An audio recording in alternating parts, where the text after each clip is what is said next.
Amen. I have said before, I think a few weeks back,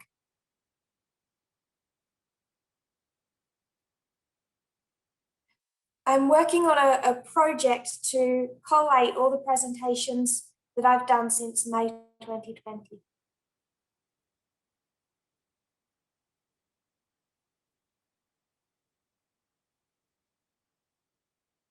It would be written like put out in a document like a PDF document.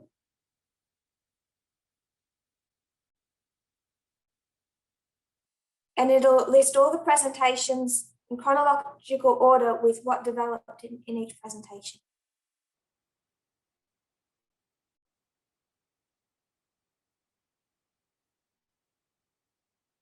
To try and put some order into the year that has been 2020 and 2021.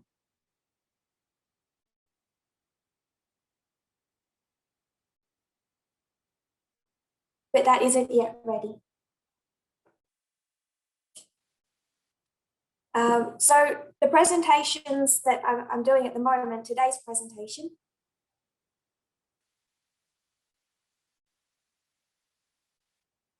they are a type of a Q&A.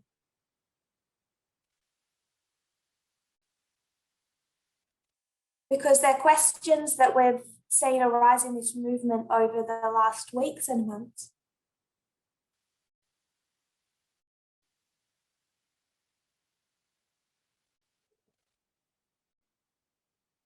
Just in case you think they're very disconnected.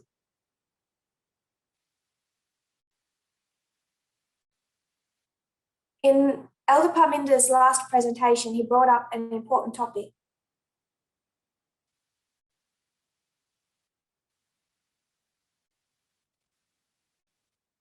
One topic that perhaps does more than anything else to stigmatize women.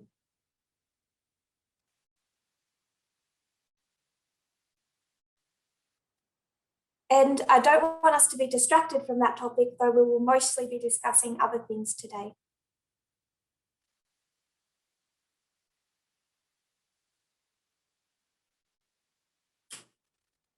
But I wanted to just do a bit of an exercise at the beginning.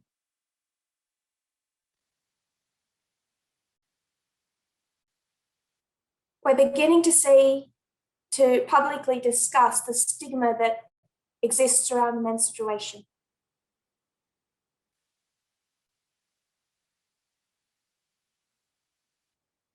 How this really hidden area of women's lives impacts them, especially in countries without access to services.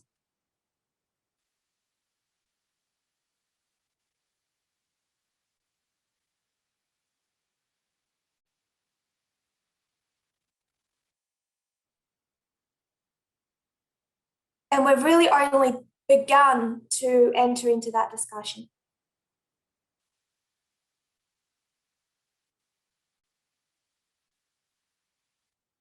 Like any form of stigma, it takes a long time to eradicate.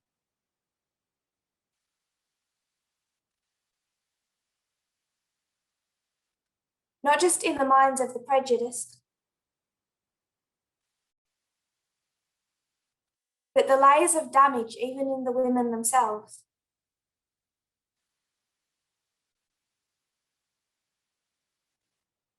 To start being able to speak about what you were taught was shameful.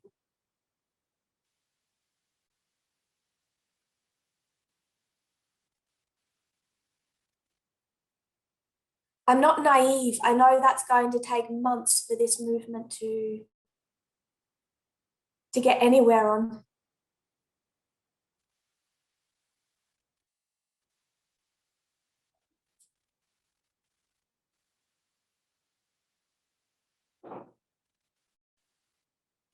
But the discussion has begun. Articles are starting to be shared. Hopefully, eyes are beginning to open.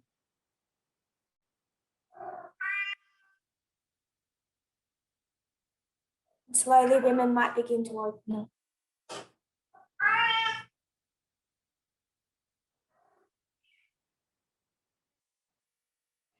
If you're in Australia, there's a brand called Libra.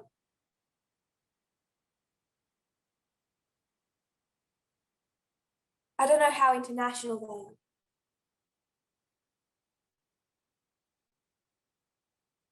they are. But they provide these menstruation pads, tampons, those types of things for women.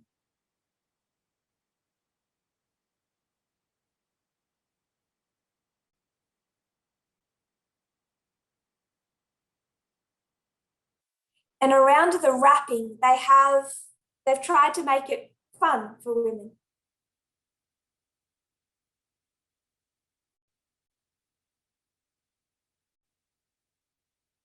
So in the wrapping, they have all these random facts that you can read.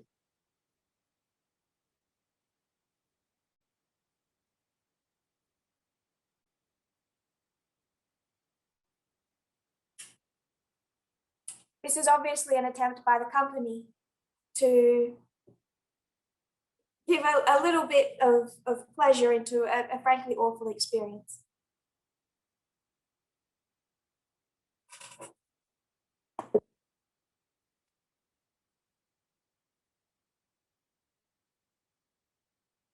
So I want to discuss some of the little facts quotations I put on the wrapping paper.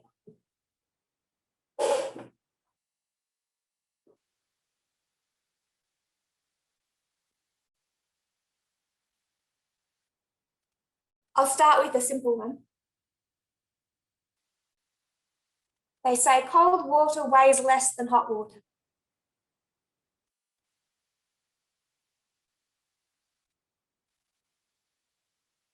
Is that true? No. I'm not going to go into the science of why it's not true, but it's not true.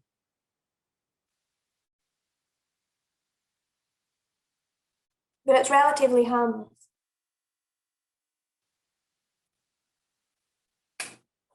Another little fact they put on the wrapping.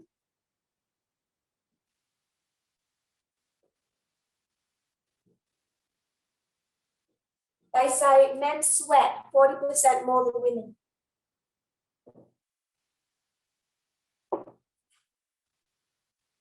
Is that true? I haven't shared the sources, so I'll just paraphrase.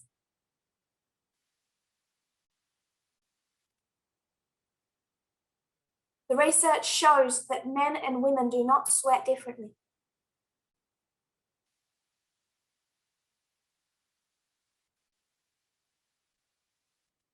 When you take away any differences that relate to body size and shape,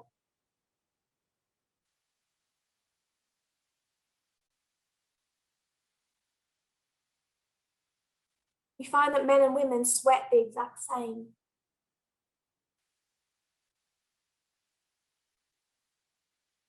Which makes sense. Sweating is part of the body's safety mechanism.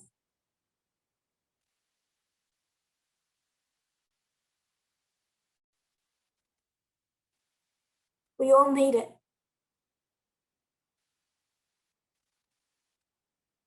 So this fact, men do not swear more than women. In cases where they do, it's because of a particular body shape.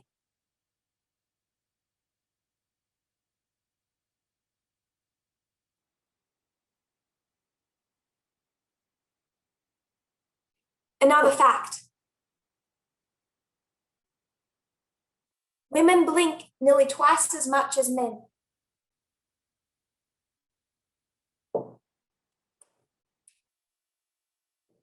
Is this true? Now this one's more problematic.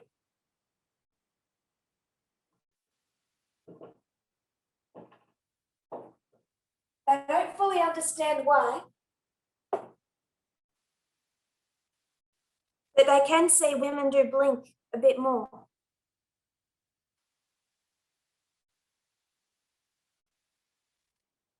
Some people believe it's because in those circumstances, women are more likely to be nervous under test.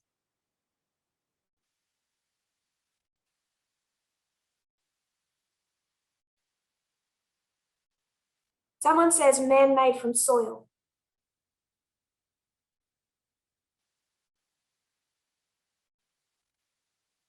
Women made from bone. You think the whole body of Eve was formed from one rib?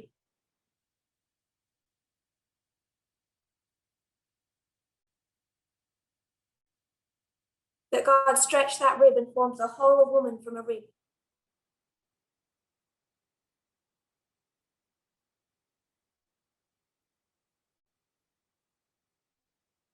And what was that rib made of? Soil. But you have it, thus saith the Lord.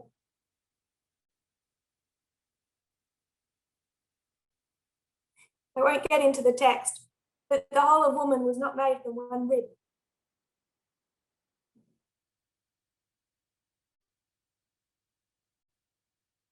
Even if that became part of her.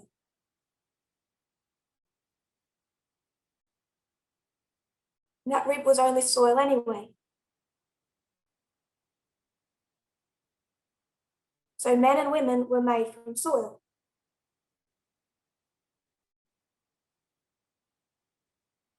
Men and women were made from the exact same thing.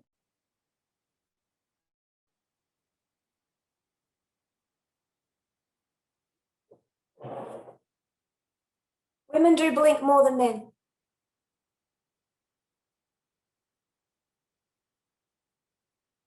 Some studies show that women blink about 14.9 times per minute.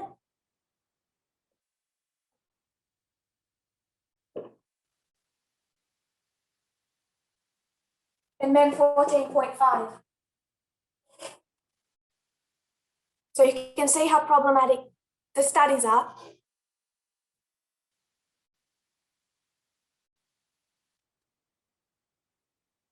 And they're still not sure about external causes of that. So we'll give this one a cross.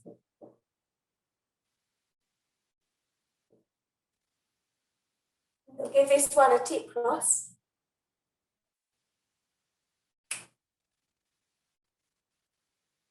Third, men have worse hearing.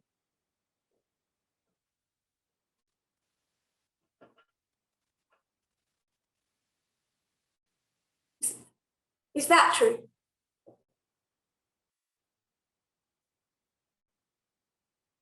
Young boys and girls have identical hearing.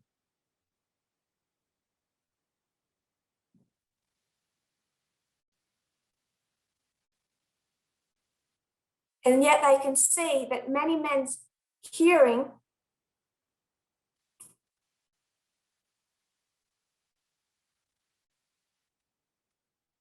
it becomes quite damaged as they grow older.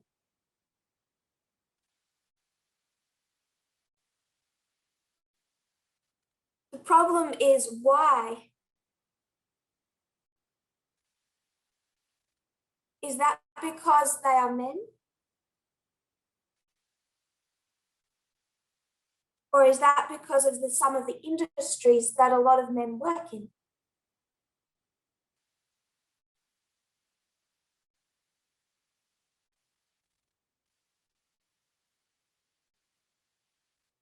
And when you take a large group to test,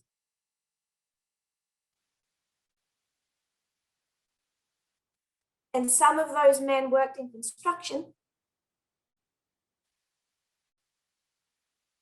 and then you test all these 50, 60-year-old men and women,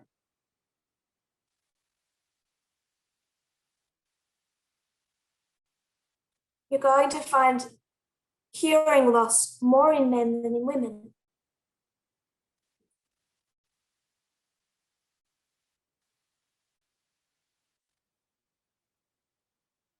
You can find a quote about that from the associate professor at Johns Hopkins University.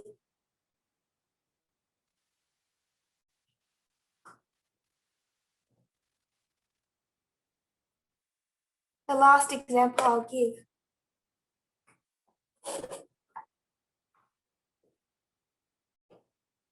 Women say 7,000 words on average.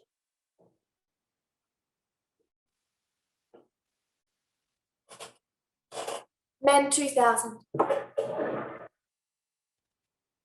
Where does this come from? An article shared on the media broadcast 2 days ago.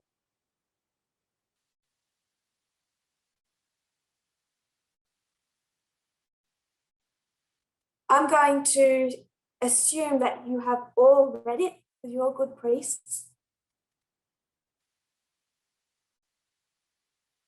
A book was written in 2006 titled The Female Brain.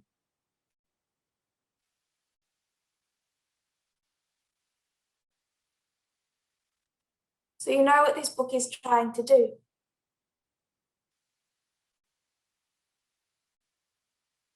The author is arguing that there is a distinct female brain that is different to a male brain.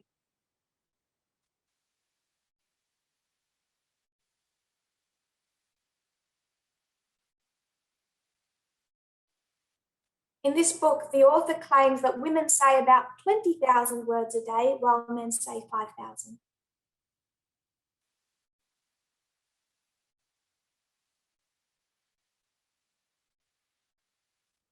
Every time you see this statement made, they give widely different answers for how much we speak.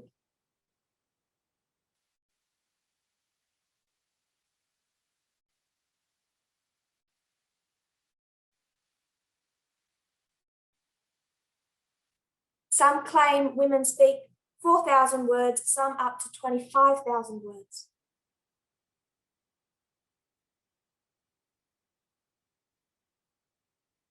If you're going to have a scientific study that goes from 4,000 to 25,000, if that's your variable, there's a problem with your study.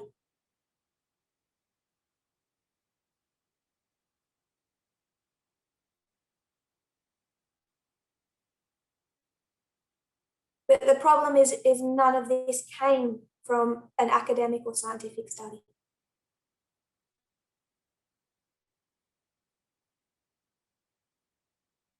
When the author, a woman, wrote the book, The Female Brain,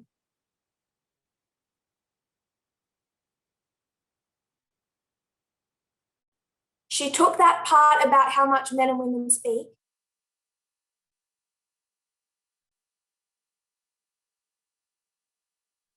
she lifted it straight from a self-help book.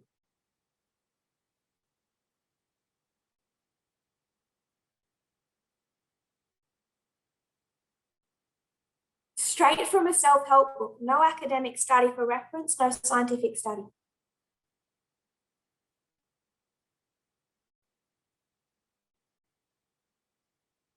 A linguistics professor at the University of Pennsylvania took her up on this.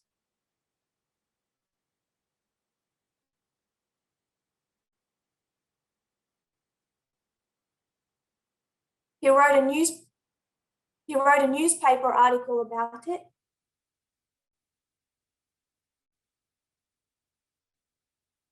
She was forced to remove the claim from the book.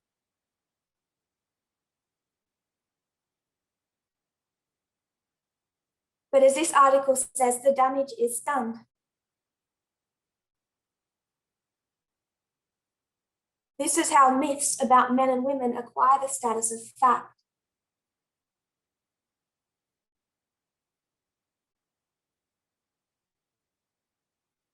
A linguistics researcher and a psychologist undertook 56 studies.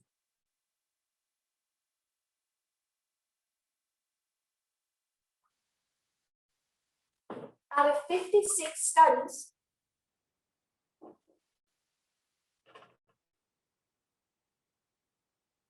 they found in the 56 two studies that showed women talked more than men.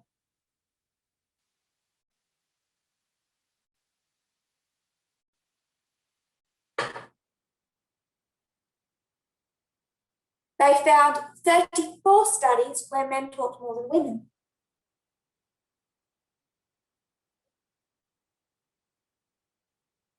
They found 16 studies where they talked the same.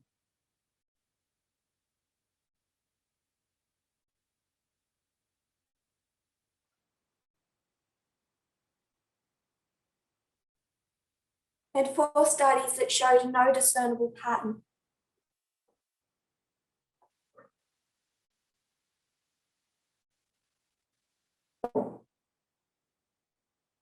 What they did discern that the degree to which people spoke was not dependent on their gender, but their status.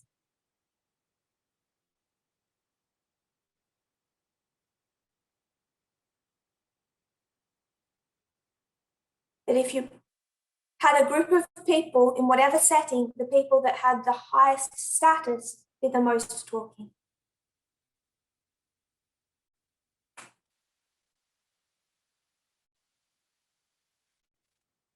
And in a lot of worldly settings, status would be male.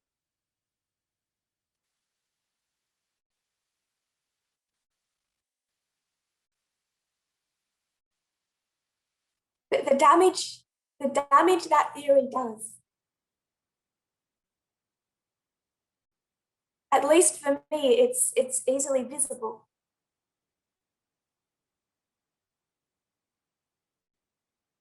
I have over the last 2 years talked to quite a lot of men and women.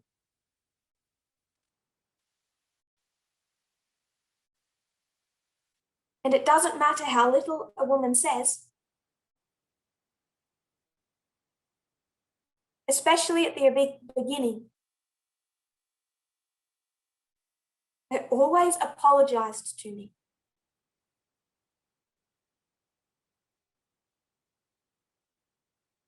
I would talk with men easily, freely.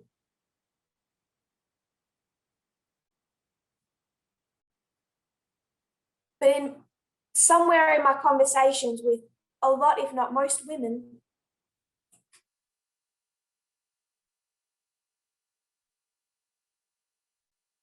somewhere in that conversation would get to a point where they'd apologize for speaking.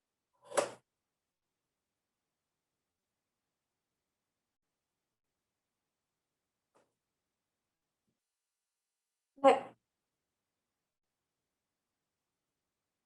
it makes young girls and then women feel self-conscious.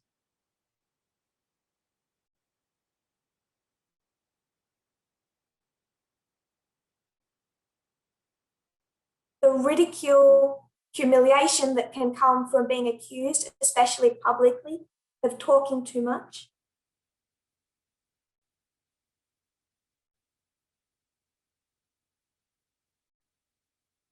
Like a woman.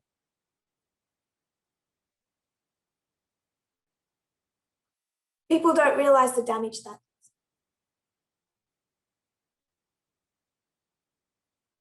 How much women start to believe those same things.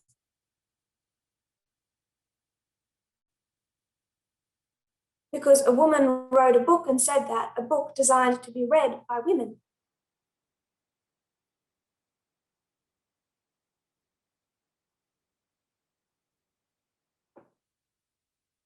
And funnily enough, it was a male professor that fought her on it and had it removed.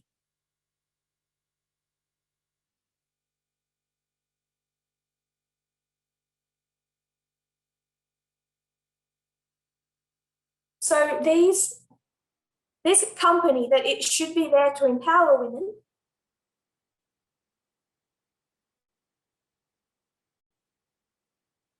about half of the information, the fun facts that they are sharing are either problematic or just wrong.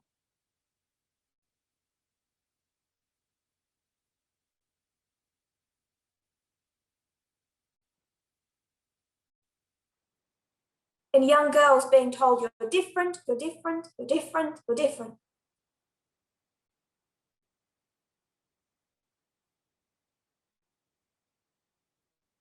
And when we're in a culture that already discriminates, What damage does that do?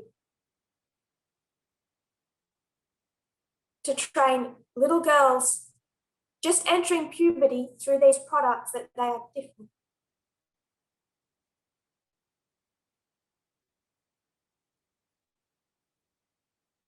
Their bodies already are. That's why they just had a period. It's not about whether or not we're different.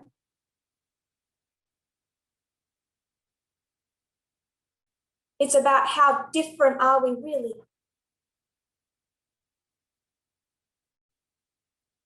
How wide is the extent of the difference?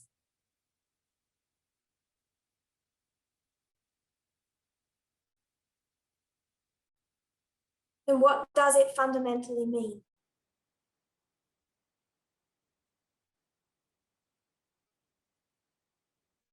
I want to give you another fact that is not on these products.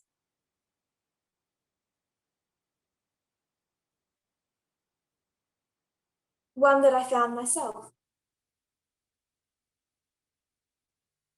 Caucasian men are twice as likely to be colorblind as men from Asia.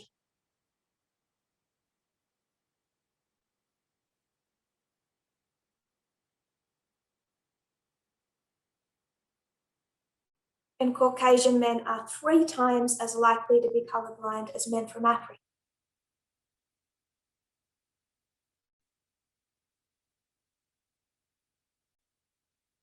Whenever you take a group of people and divide them up,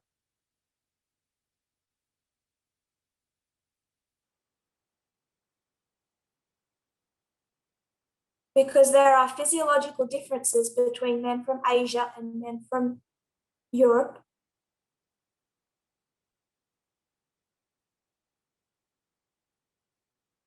you will start to find sometimes unexplained physiological differences between those group sets.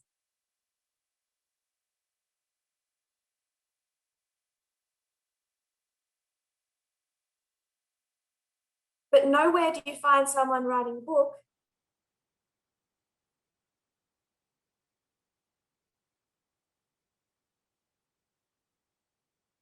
talking about the brain of a man from Africa and the brain of a man from Europe.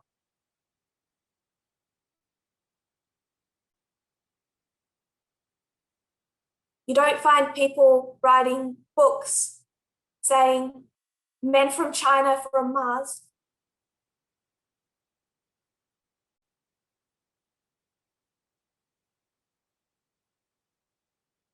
and men from Canada from Pluto. The differences exist through every subset of humanity.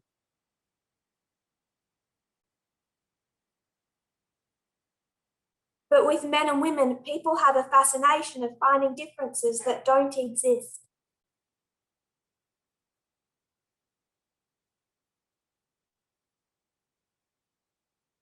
Then moving those differences from the physical to the psychological,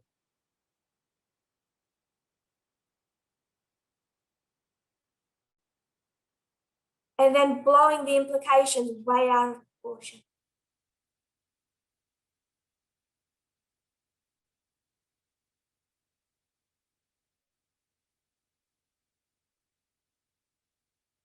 And you know that if someone was to write a book about the difference of a man's brain in South Sudan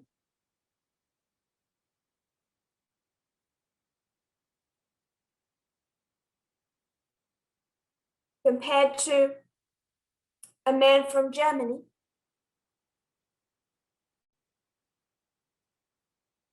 you're going to find racism.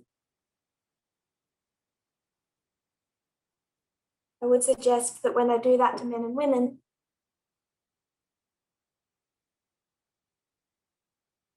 usually becomes a petri dish of sexism.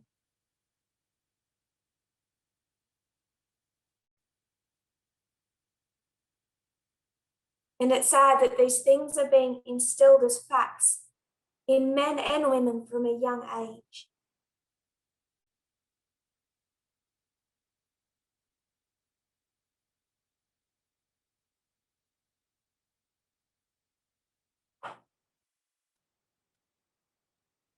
So I want to talk about the terms brother and sister again.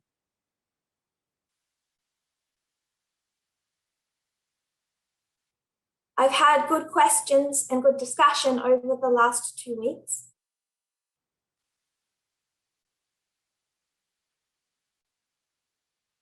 People are wondering about any terms of gender.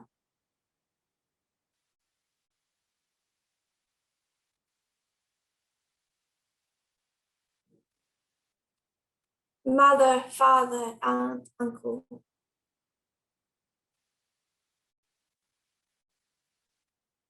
Any form of gendering. So I'd like to, I suppose, give a further explanation of the logic as it is in my mind.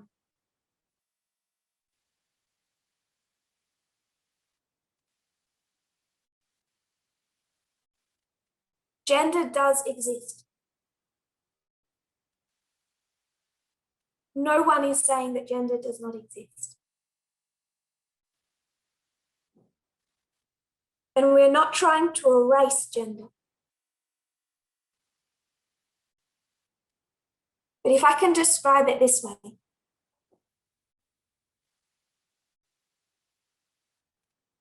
we meet together at an international camp meeting.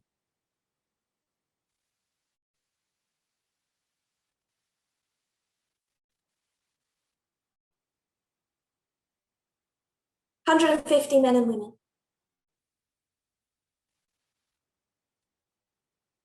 Now, if I take an interactive Q&A in that meeting,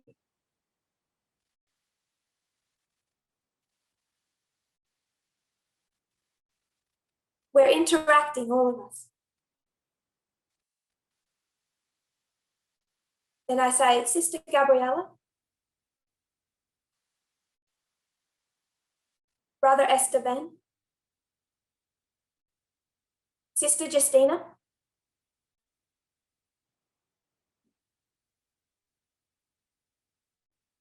over that hour and a half, I'm dividing the movement into 2 groups of people.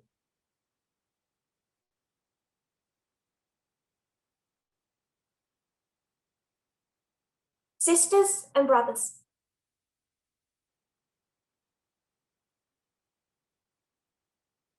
Back before gender was a test, that was perfect.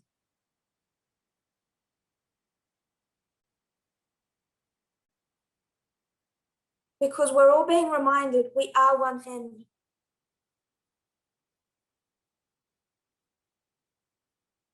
Some people think we're doing this to try and be less exclusive.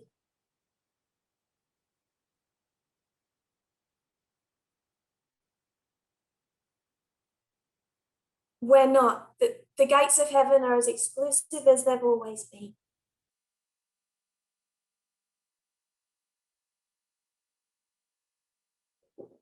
We don't get a say on that.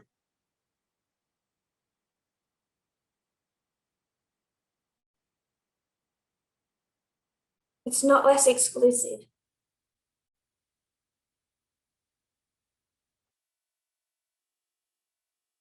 We're not trying to eradicate the existence of gender.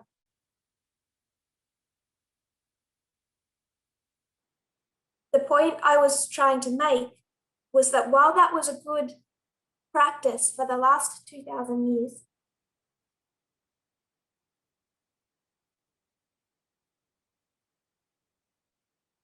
we're in the time period when God is trying to show us just how wrong we understand it.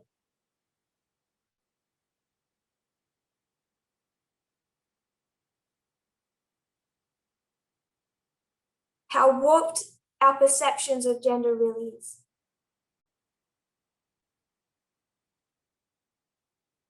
And all we're trying to do is take gender from being this big of a division between men and women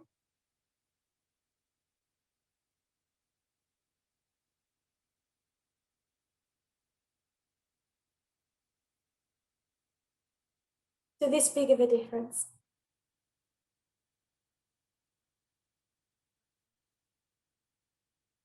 to stop people bringing the physical into the psychological.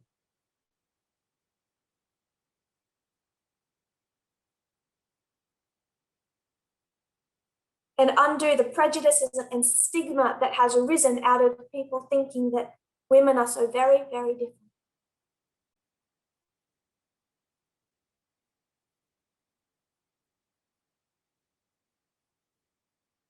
That gender is not the characteristic that defines you.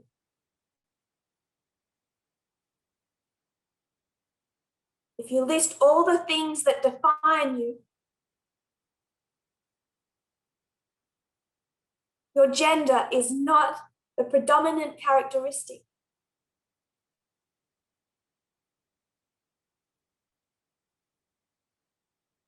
It's about de-emphasizing gender in our brains.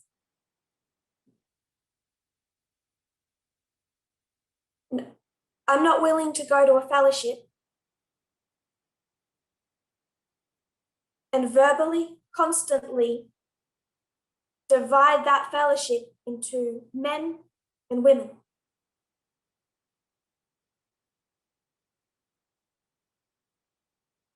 And re-emphasize that through my speech.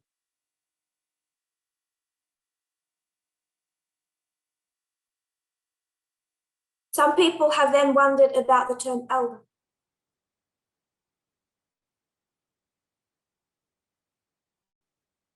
None of this applies to the term elder. Because elder, as of 2019, is no longer gendered.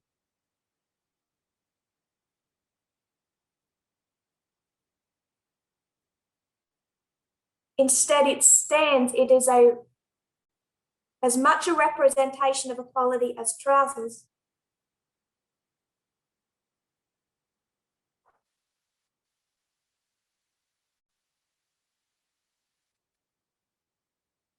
To indicate that what was once exclusive is no longer exclusive.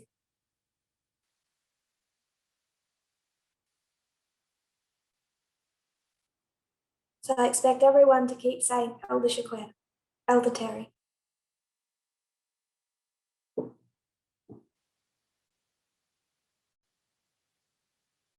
It's a representation of degendering, not of gender.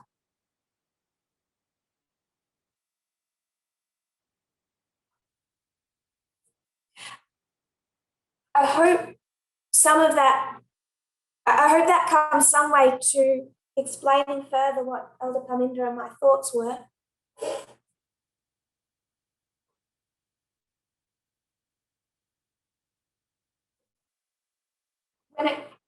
When it comes to these terms, brother and sister,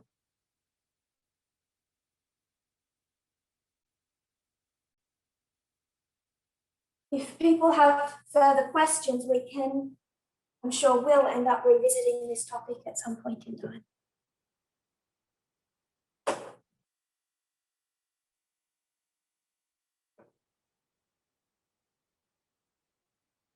So I want to put that to one side for a moment and move on.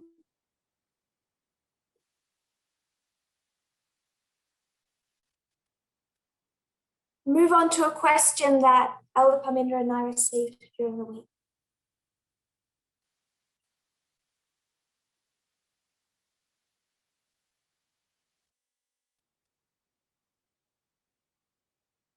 The questioner asked the following. He said, there's a point I do not understand.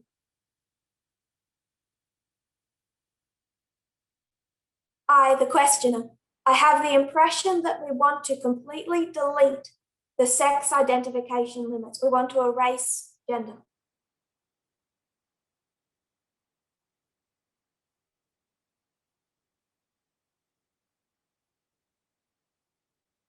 Is it still okay to identify a woman who has female genitals as a woman?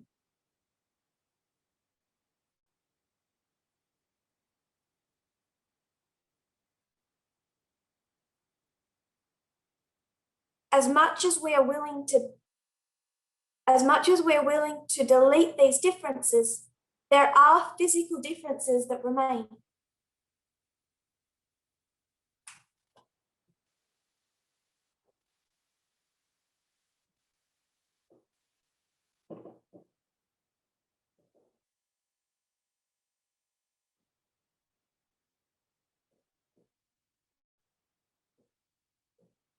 That's the first part of the question. I'll divide it into 4 sections.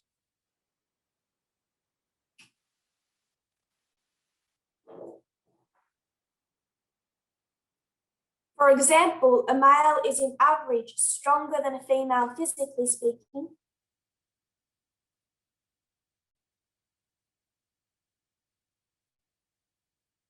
And because the female is weaker, she must have more protection from the law.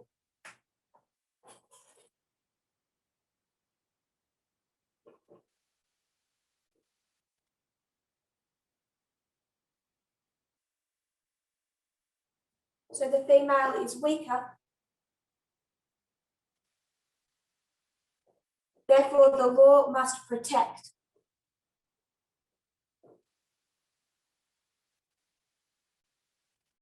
The law being here to protect the weaker.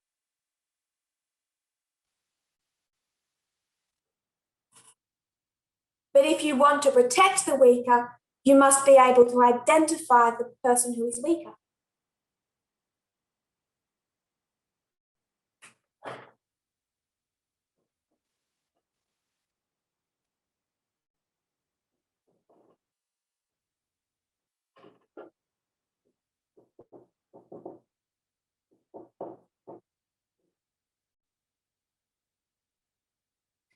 So physical differences between men and women.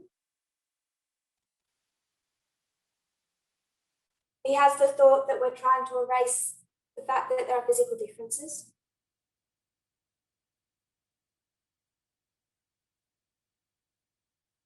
He gives an example of that to say that women are weaker.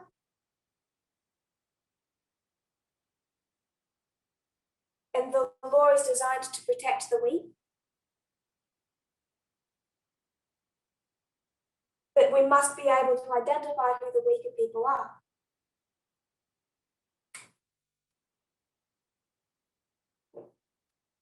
Which brings us to the third part of the question.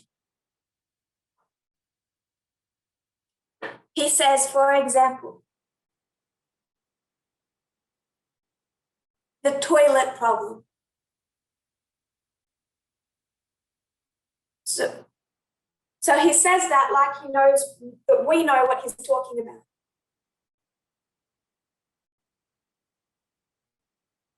And we do. Because we say the toilet problem, and I think most of us know what is being now discussed.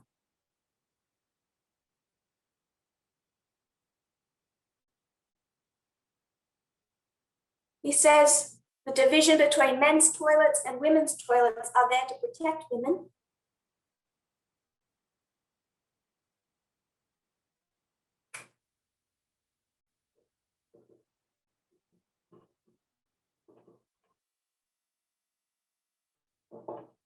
And if you were to break down this division into men using men's toilets and women using women's toilets,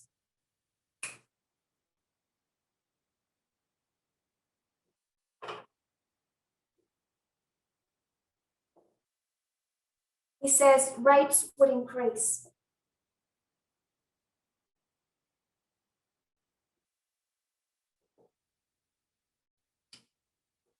So I want to deal with these kind of separately, although they are mixed.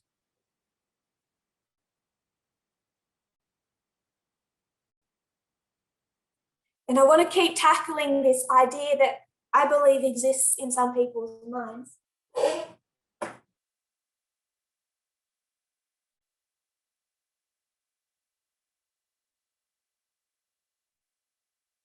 That this is a movement of young people who understand equality and older people who are slow to get it if they get it at all.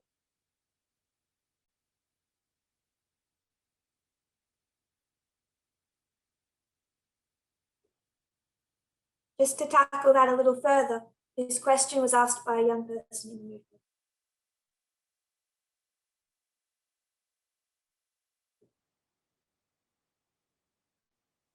I know that there are older people in the movement also who may be struggling with some of the thoughts expressed in this question.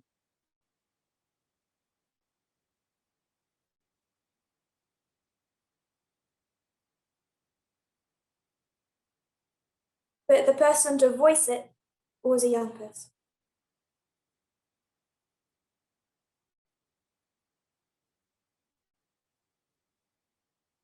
Point number one, physical differences exist between men and women.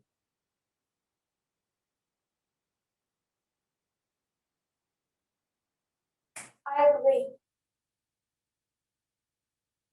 As I said before, we are not trying to erase the fact that sex differences exist between men and women.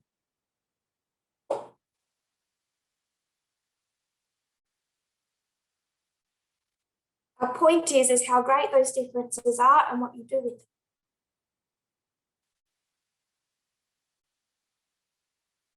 So I'm not going to spend much time on point number one.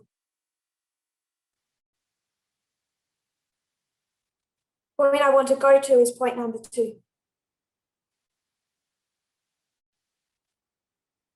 I have less issue with point number two, I have less issue with the written words of point number two.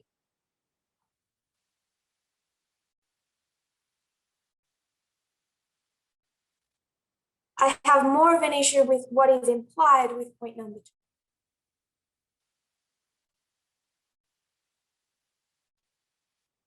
Perhaps this has just come with experience.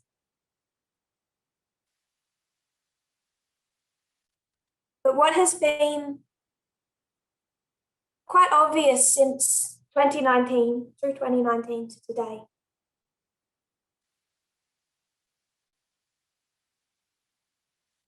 is that when you dissect and diffuse every argument that people have for sexism,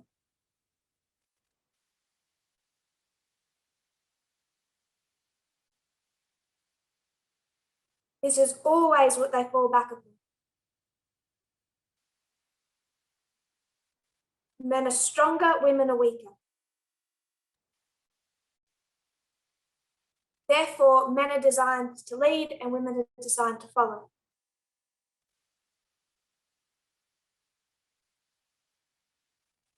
As if the best world leaders have always been the strongest ones.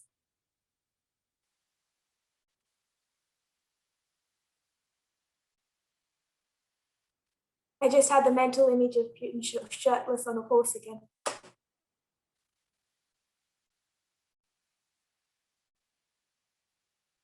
Is he a born leader because he can look strong on a horse?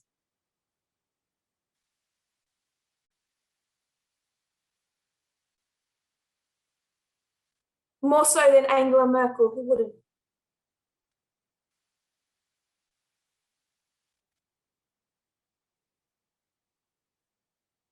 I'm not saying the questioner is doing this, but this is what happens over and over again.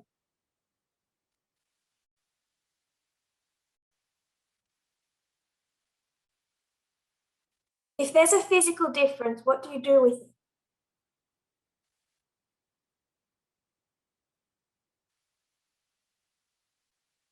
And people move the physical into the mental and the spiritual.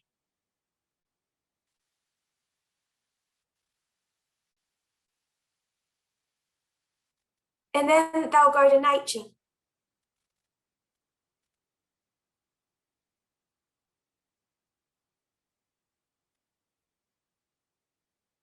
You'll see the bull, the strong one with the herd of cows, is obviously the leader.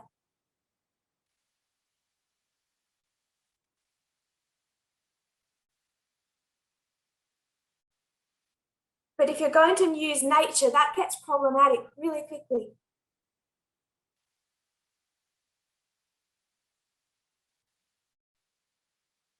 You go to the lion, I'll take you to the elephant. And then we should all obviously be polygamist.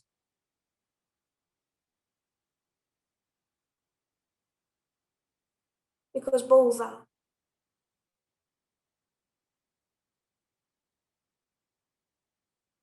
So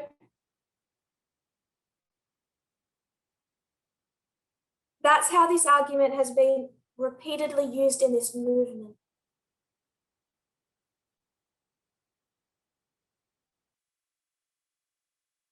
when people say men are stronger, it's not just the statement men are stronger, it's what they imply with that.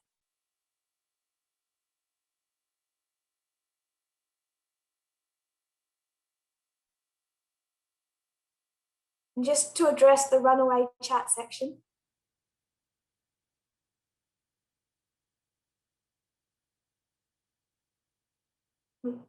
people are 20 minutes behind.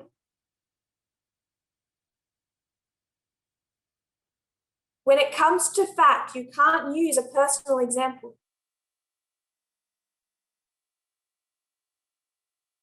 I'll give you a personal example.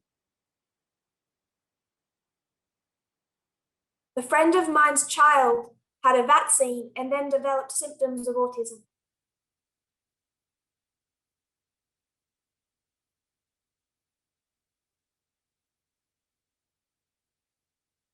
You can't say you know someone to prove something. That's how we got in trouble over and over and over again.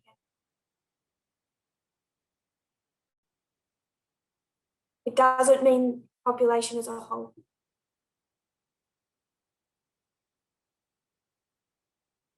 It doesn't mean that there aren't other factors.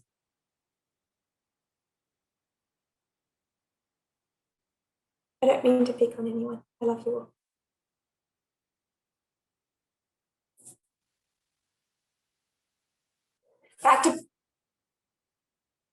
Back to present topic. The female being weaker argument is dangerous. Most particularly because how people use it. In this movement, as much as in society.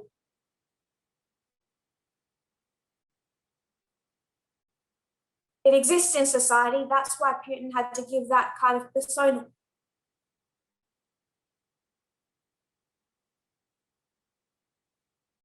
Then the idea that the law is there to protect the physically weak.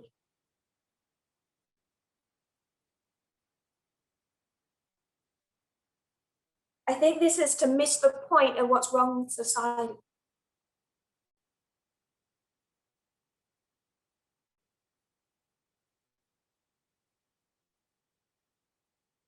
Were African Americans enslaved and abused for all of those centuries because they are physically weaker than white people.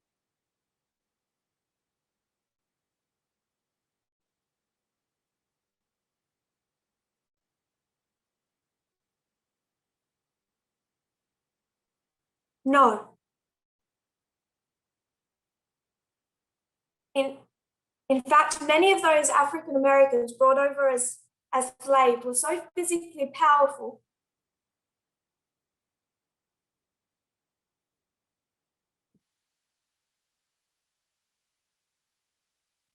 that, along with the fact they had this melanin that protected them more from the sun,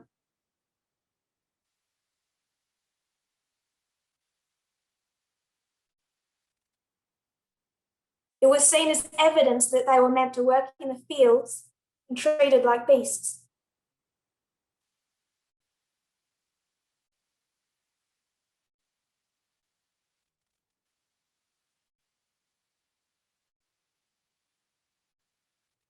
Were the Jews discriminated against because of a physical weakness?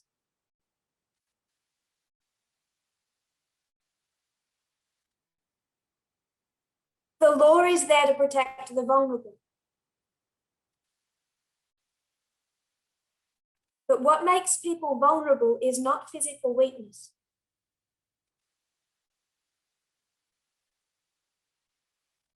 It's social stigma, discrimination, conspiracy theories. The law should be there to protect Black Americans.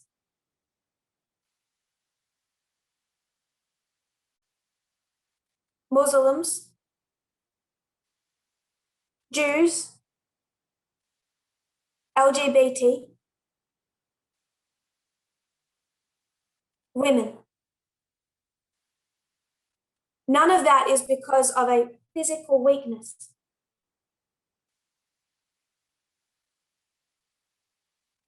All of that is because of a history of discrimination and bias that has caused untold damage.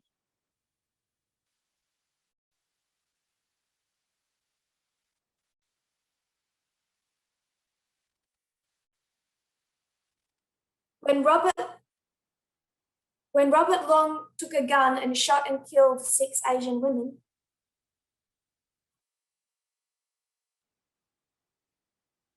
did he shoot them because they were weak and physically easy targets?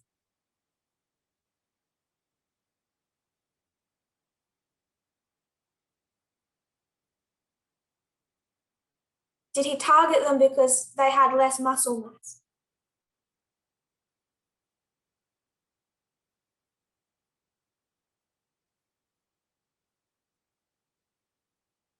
Or is this incident and many other instances that don't get reported about stigma?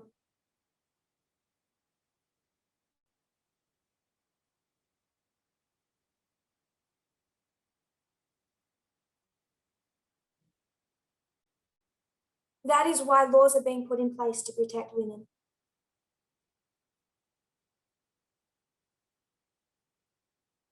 So I do think that the questioner is missing the point about what the law is there to do.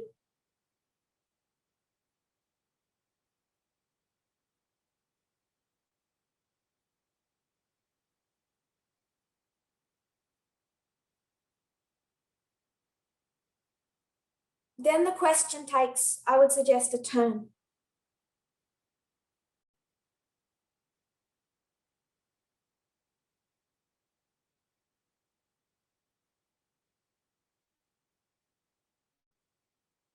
I would suggest here. Now, we're already over halfway through the presentation.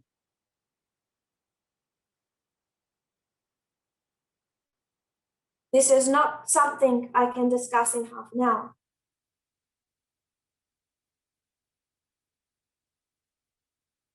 So hopefully people are okay with something being begun and left and continued later on.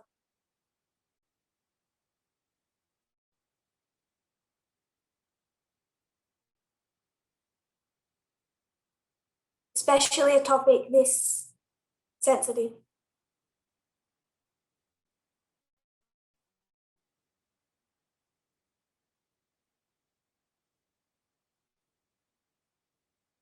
He says you need to be able to physically identify between the weaker and the stronger.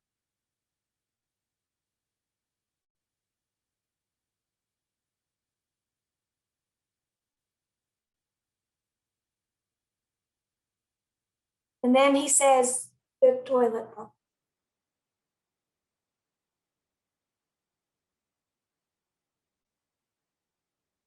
So if you're going to divide people just by physical strength, you are going to face a problem.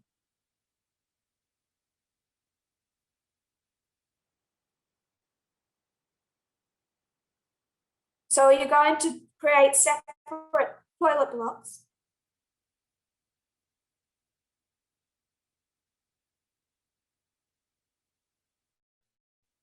One for men from South Korea and one for men from South Sudan.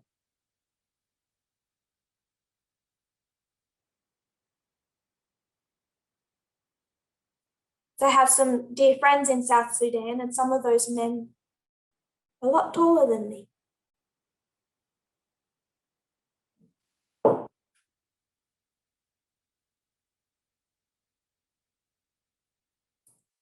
And men from some Asian countries are identified as being more petite.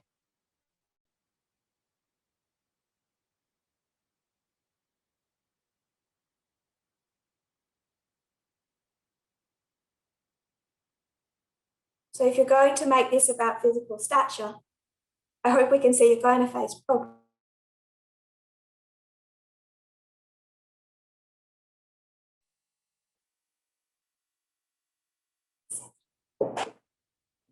But I would suggest at this point The author moves away from discussing gender as we have so far covered it.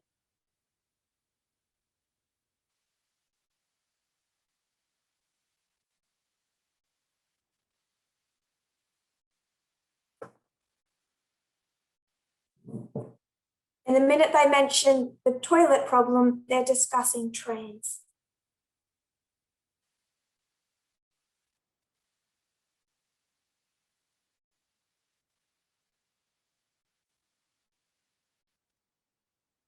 And in the remaining short time we have, I want to head in that direction to a discussion of trans.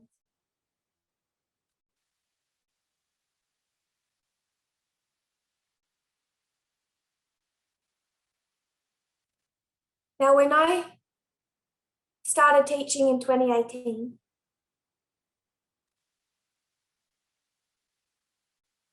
forcefully about gender in 2019,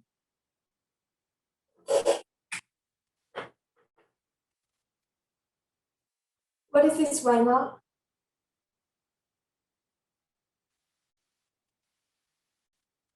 It's the cross. And as we have taught for some time now, you know, all of this issue is about gender.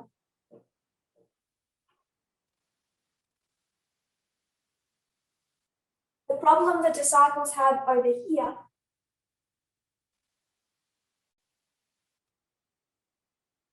is that they still don't get it.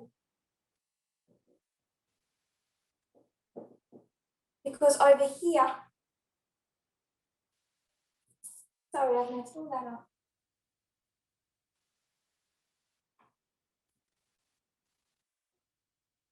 Is anyone lost now?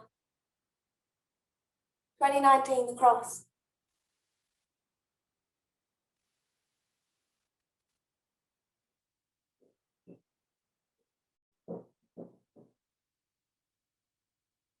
No one's lost. 2019, the cross, the test. Because back here, what we were given was two streams of information.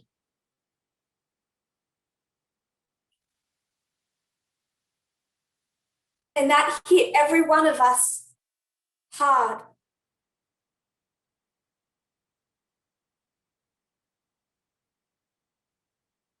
Chemtrails, vaccines.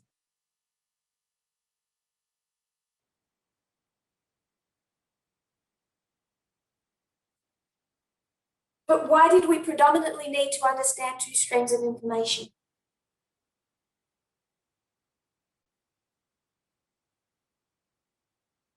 Other than all the other reasons that were good reasons,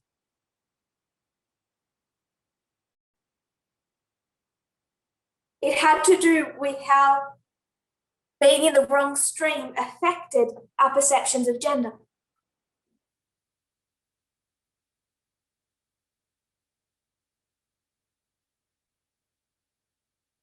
Because we didn't have a midnight cry message that was designed to teach you about Monsanto.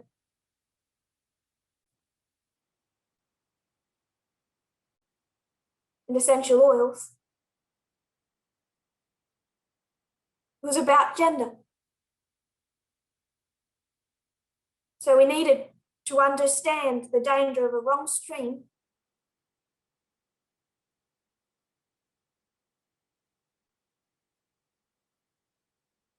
and all the wrong ideas we had about gender. And what we have been saying for the last 2 years now, 3 years,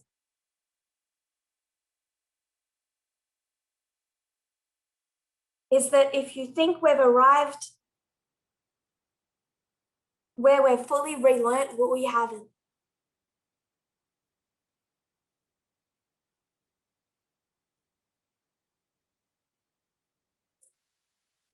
The message has, is, and will continue to challenge you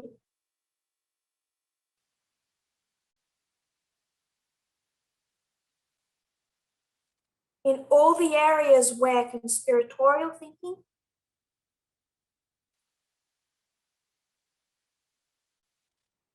Babylonian evangelical thinking, discriminatory thinking, and conspiracy theories have impacted your brain.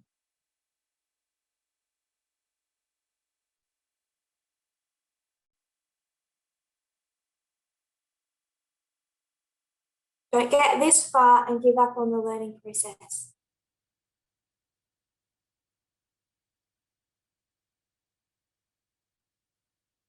As it has always been the unlearning and learning process.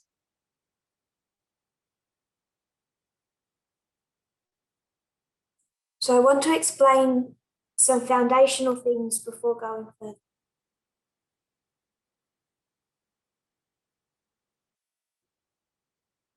We are not saying that gender does not exist.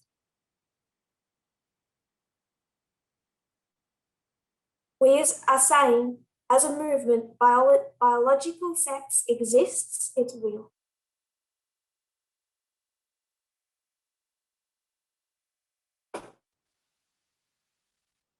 I'm now being more precise. I'm not saying gender, I'm saying biological sex.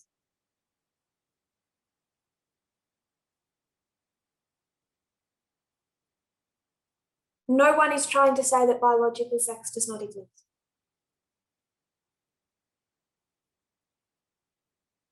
What do I mean when I say biological sex? It would be a sexual identity, male or female, that's assigned to you at birth according to your biology.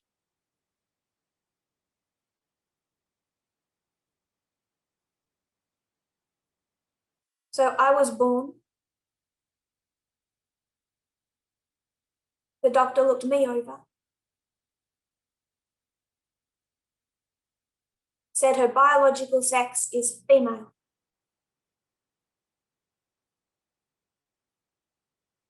We believe that is real, it exists. So do trans people. Trans people recognize that biological sex exists.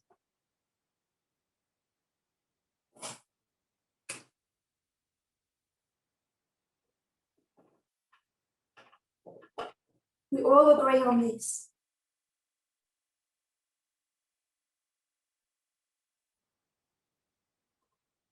What trans people say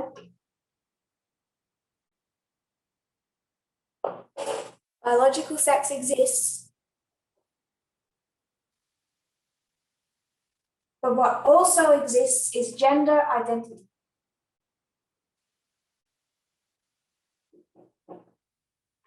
So I was born.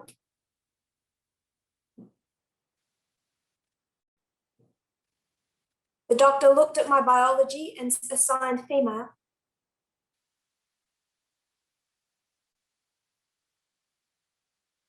And as I grew and developed, I knew in my brain that I was female.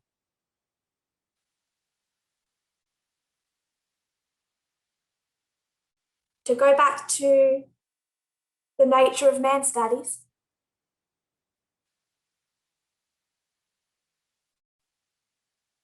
the mind and the shell agree.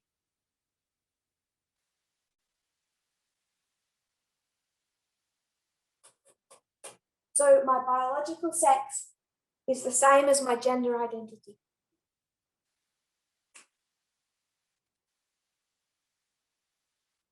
So I'm a cis woman.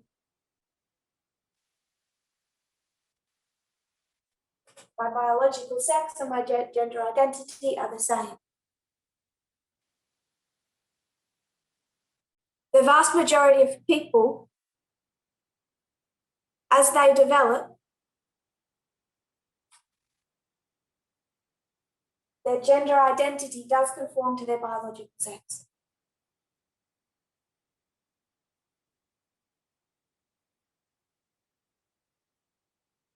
But for a small minority of people, they're born in one shell, biological sex.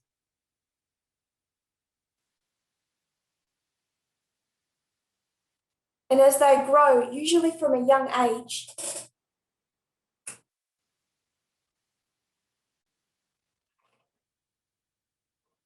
they start to recognize that their gender identity, the mind,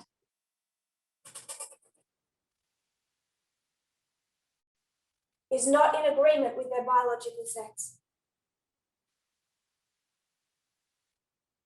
If people start diagnosing this, I will turn off chat. This is not hormonal issues.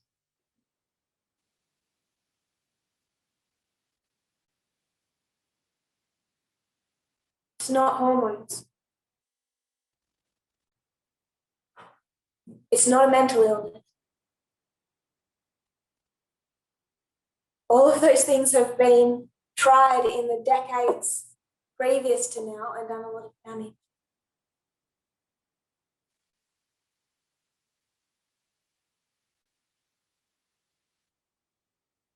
Kind of like gay conversion therapy.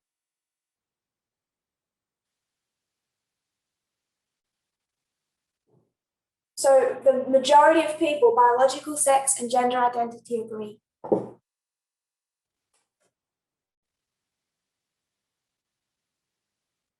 Trans people recognize biological sex exists.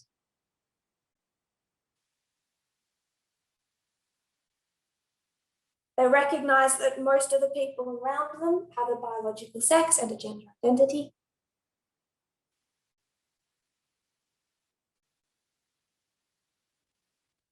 But in themselves, they recognize something is discordant.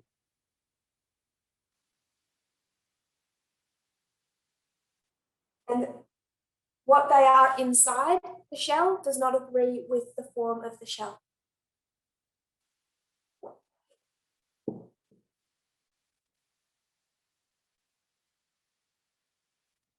And this problem has existed across different cultures for centuries.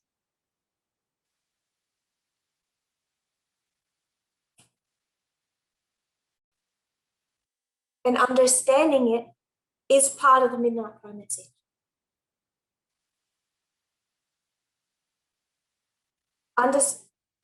Understanding these people and how we relate to them and how we and society should treat them.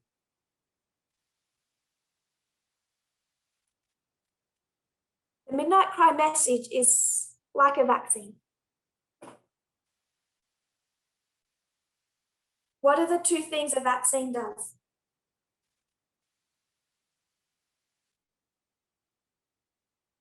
A vaccine protects you,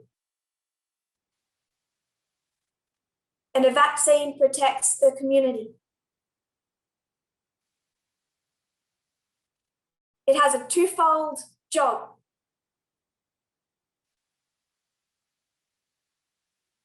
So part of the purpose of a vaccine is purely selfish.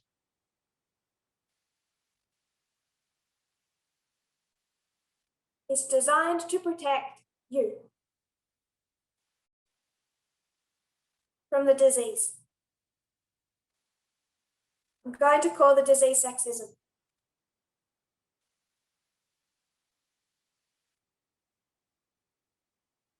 A woman receives the Midnight Cry message, the vaccine.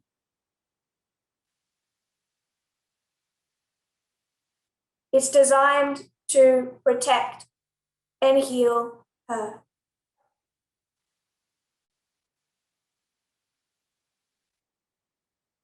It's also designed to be something that we share and we give to other people.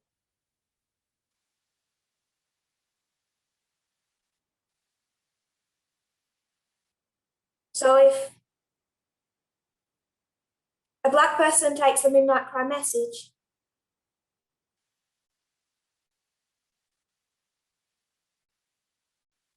they can see equality, they might not move that onto women.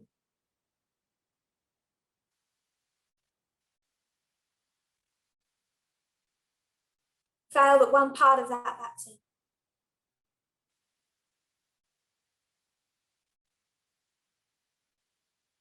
I would say the salvational part. It's not just about us. It's understanding people who are different to us. People who we cannot simply relate to.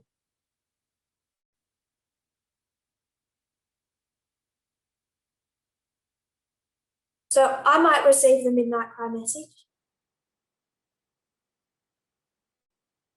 impacts and protects me in a personal way. Then I need to be able to give that same level of understanding, educate myself, and have empathy to other groups of people.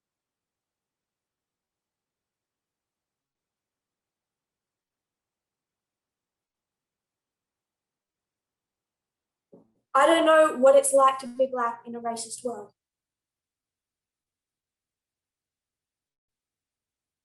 I can understand sexism and just move that.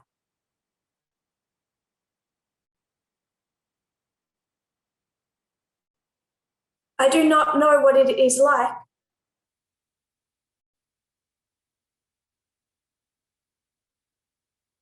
to look at my body in the mirror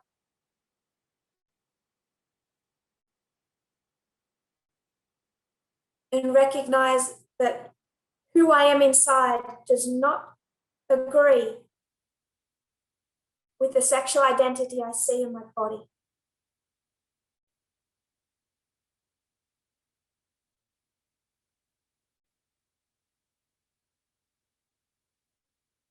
Ignorance is excusable to a point.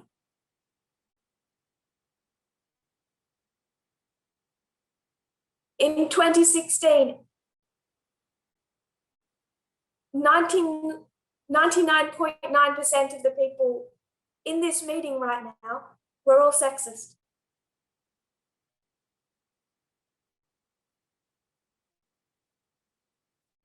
Embedded with conspiracy theories. So if you still have ignorance when it comes to trans issues,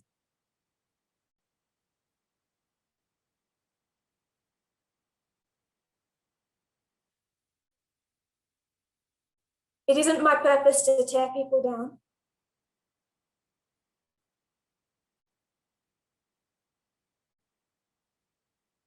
But just as gender relates to women, gender relates to trans.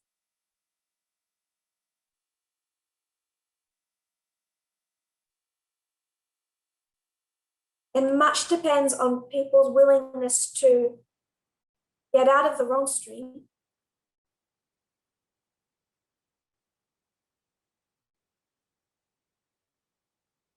shake off everything you've imbibed from it,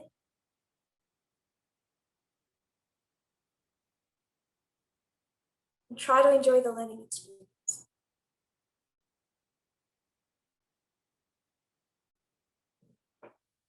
For a small minority of people, their biological sex and their gender identity do not agree.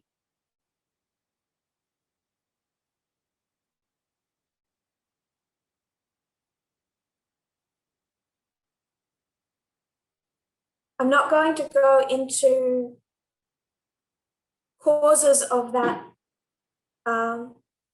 disagreement today.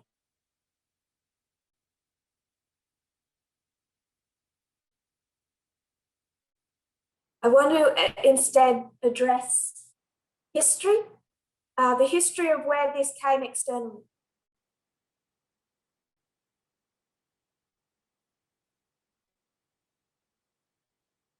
And even that will only just begin.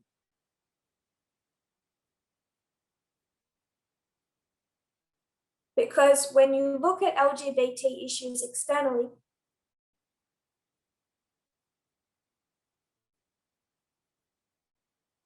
even in that group, the group subgroup of that group that receives the most discrimination is people who are trans.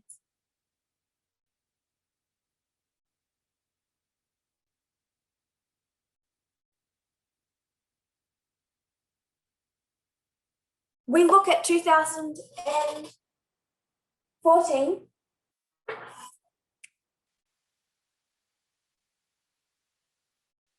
But 14 is really just the starting point.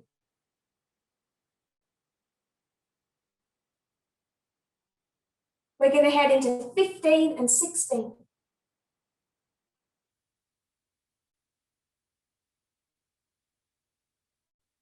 What are some things that happened in 2014, 15 and 16?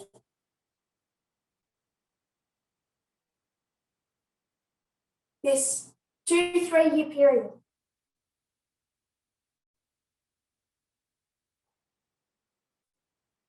One thing we started addressing really in 2018 and 2019, particularly 2019.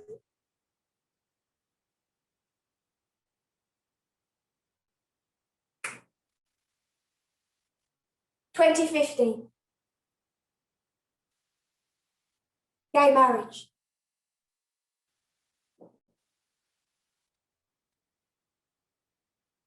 The same time the USA is fighting over gay marriage,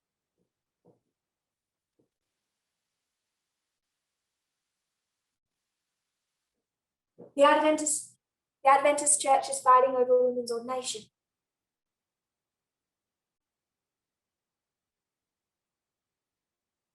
We've taught that at length.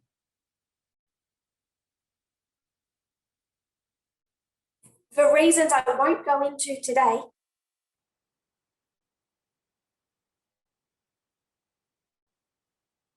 gay marriage.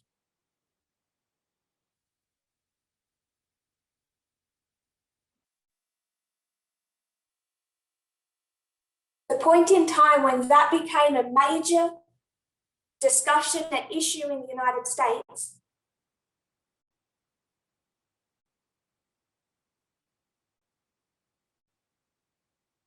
was 1989.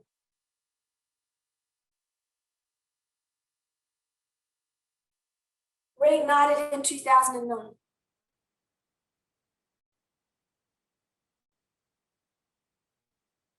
Particularly came to a crossroads in 2013.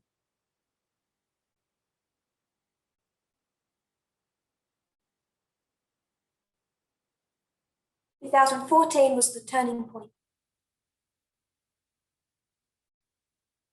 And 15, it became law through the Supreme Court.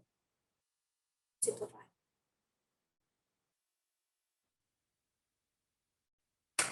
2014 is the turning point for the judicial branch.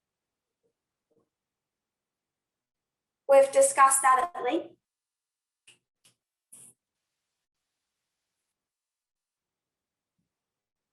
If people remember what happened with the judicial.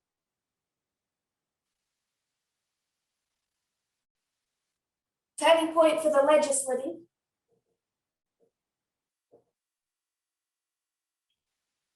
You remember what happened with the legislative. This is all about Steve Bannon, Jeff Sessions, Mitch McConnell.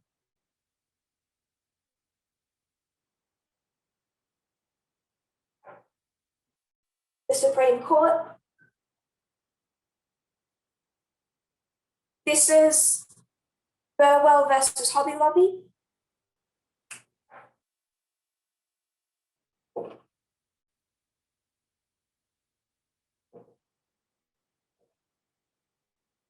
Which was recognized by, what's her name?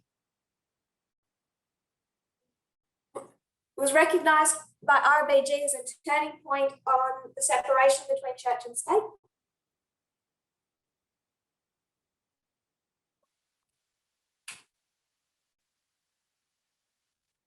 It was also a turning point on all the subjects of gender.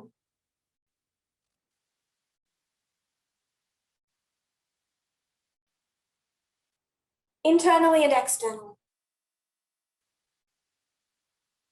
What led to 2015 and what led to 2016.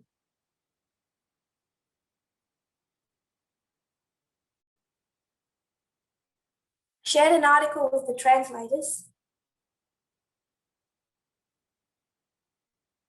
If all the translators could open that article.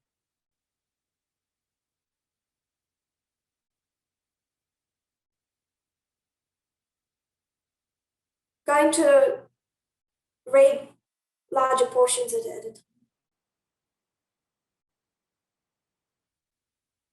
once we get into the paragraphs.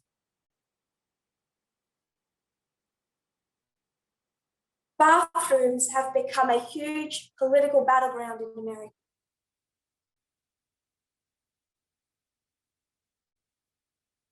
Now, I will comment, this is a 2016 article.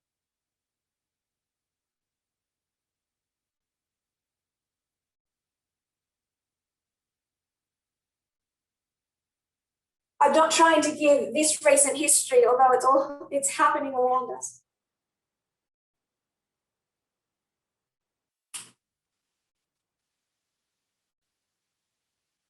I want to be a bit focused and just show where it really began.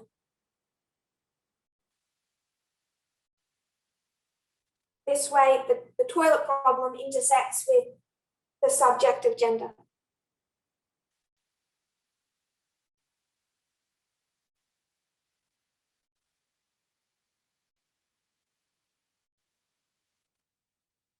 On Wednesday, remember this is in 2016, the Trump administration took its first major anti-LGBTQ policy action by rescinding a guidance that protected transgender students from discrimination in federally funded schools, and most controversially asked schools to let trans students use the bathrooms and locker rooms that correspond with their gender identity.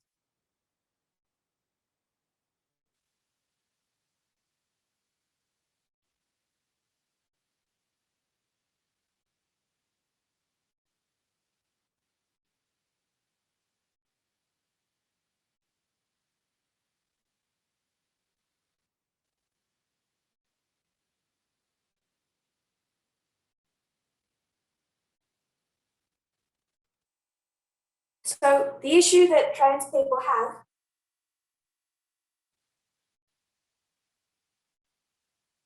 is they have this gender discord.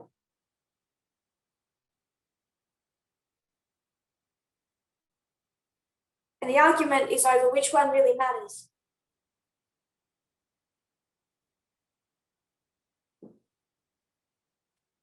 If you were to be cut off at the neck,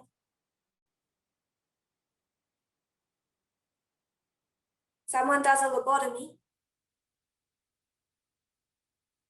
they have your brain wired up, your brain can still think just like it thinks now.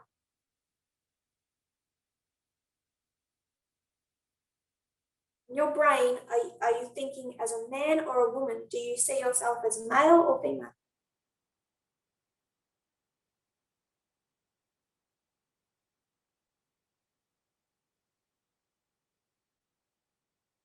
So what's more important to these people, their brain or their shell?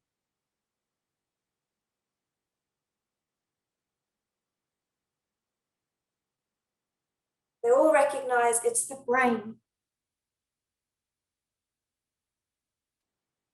Because if the shell was all removed,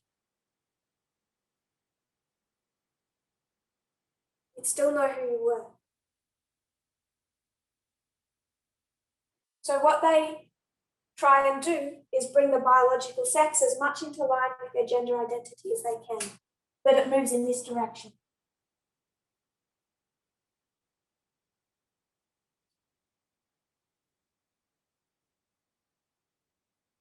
The most traumatic period for a trans person is puberty.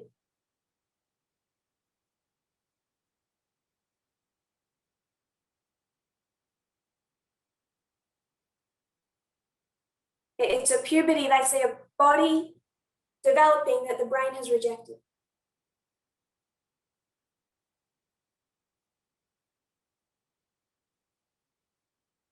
So through working with a doctor for a long period of time, multiple specialists,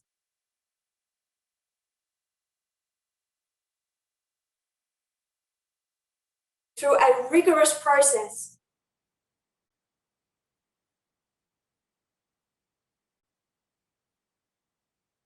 then with the agreement of experts,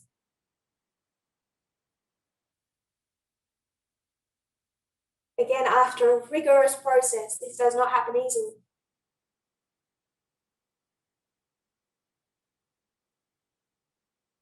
To different degrees, they may try and get their biological sex into line with their gender identity.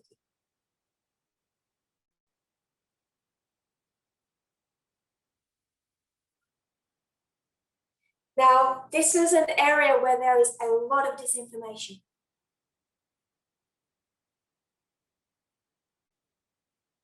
The people that go through this process,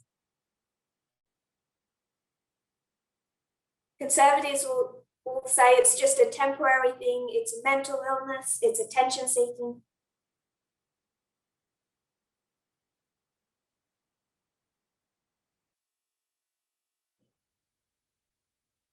Of the studies that have been done, it is showing the people that hear transition, that's called trans,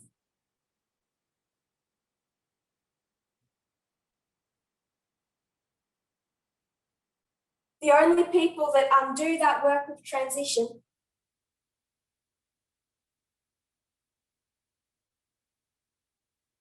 say they are born with female sexual organs,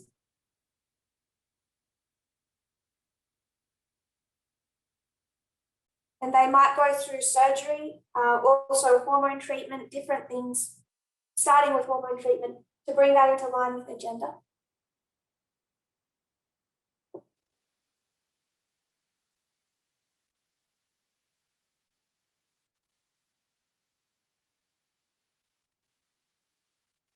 Conservatives will say that a large proportion regret that and then attempt to undo it.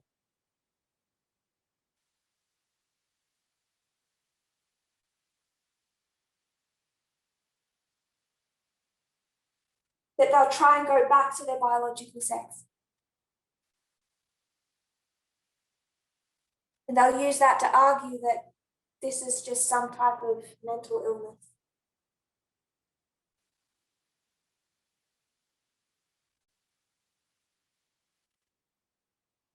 There is as much, perhaps more ignorance and disinformation around this issue than around women.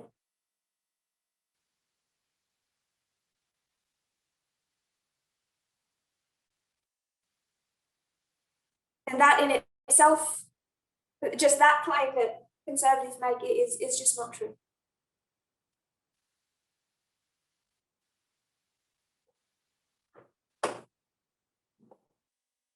There are not very many studies on the percentage of people who detransition after they have transitioned.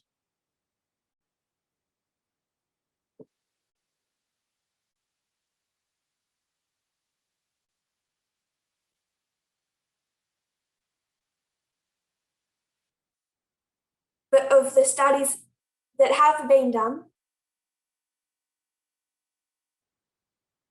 it's shown that about less than 0.5% detransition.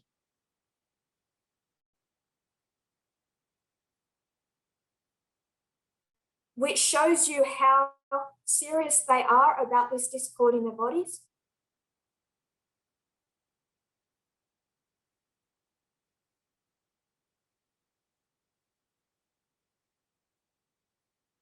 And the fact that they do not regret moving biological sex towards their gender identity.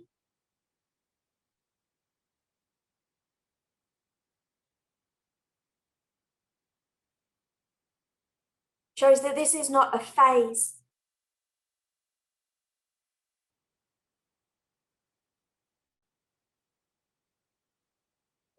As they bring their biological sex more towards their gender identity,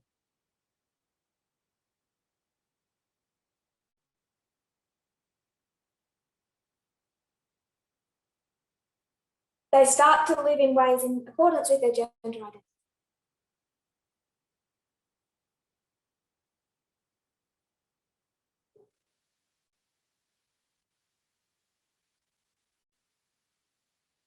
It shows in their bodies. It shows in their dress.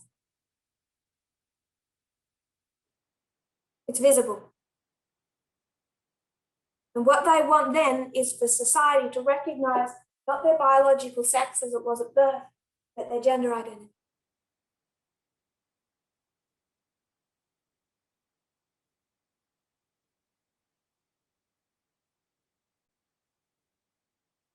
And the amount of discrimination they face in society is massive.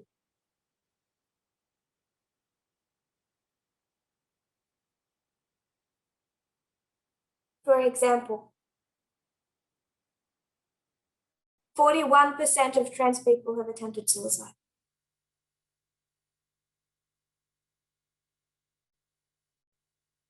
This is not because they are more likely to have mental illness, because it's a mental illness.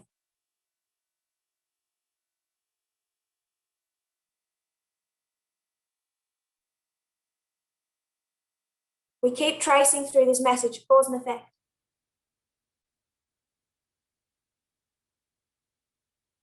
And the effect that discrimination has on vulnerable people.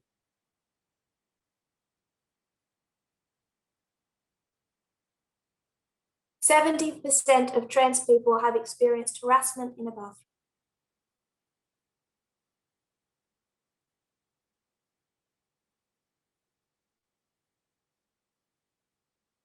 %70%. So they're looking for a place they feel safe.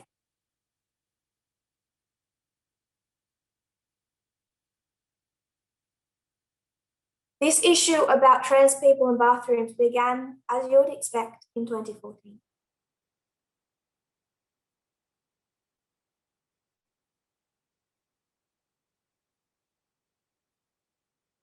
Therefore, you should know that you, as a priest, are required to understand it.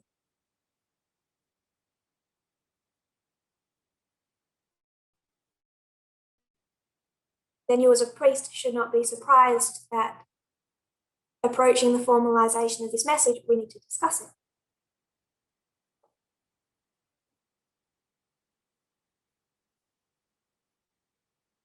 Began in 2014 in Houston.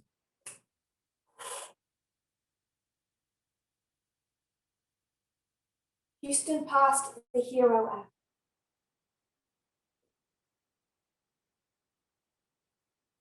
Houston Equal Rights Ordinance.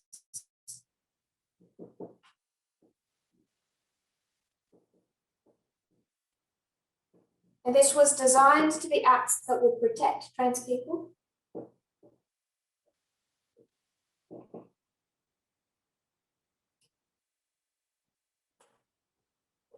not just trans people, women. It prohibited discrimination against people based on a variety of traits.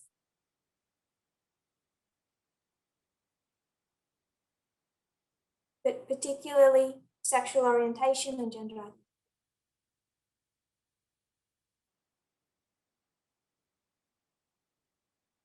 It was designed to fill in a gap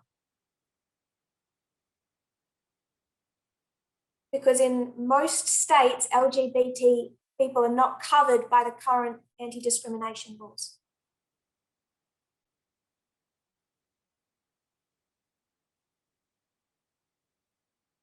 And as you would expect, the stream that we know to be problematic reacted.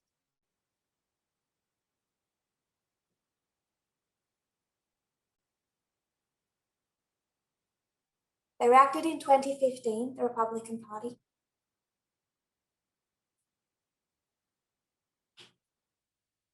But they had a problem. Most people in the community, the majority, supported HERO.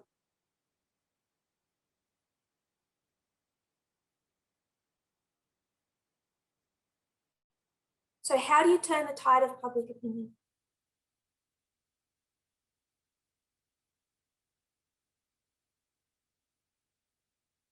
Fear. This is when they started introducing the idea that this would endanger women in bathrooms and change rooms.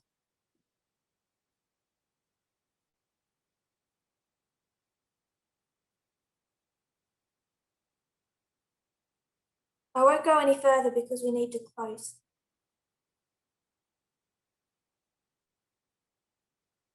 I'll just provide a little context.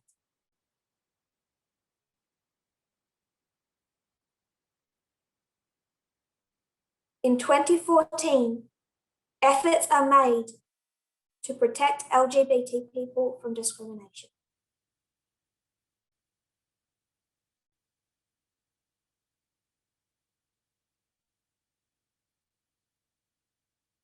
This is the starter gun of a war that we're still in and is rapidly accelerating.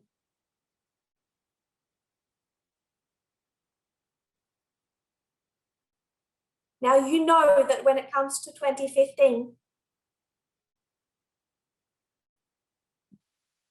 this movement has a clear and prophetic position on both gay marriage and women's ordination.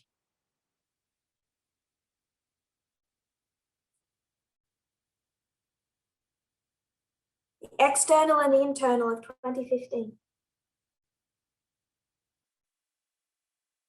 We've been teaching that since the Brazil school in 2019.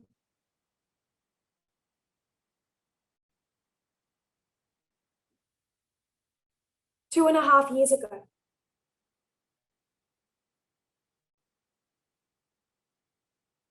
To change public support for Hero, conservatives latched on a tried and true plan.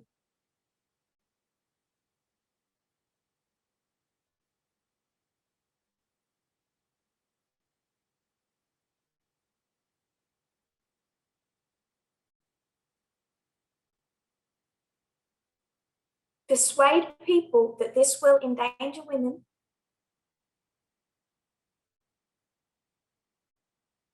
that sexual assault and rape will increase,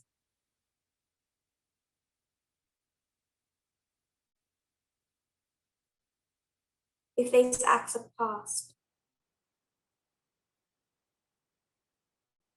I will say this once now, but I will repeat it in future presentations.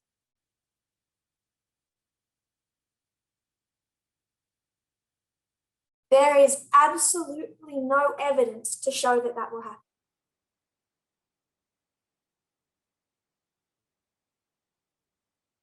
There is abundant evidence to show that it's unlikely.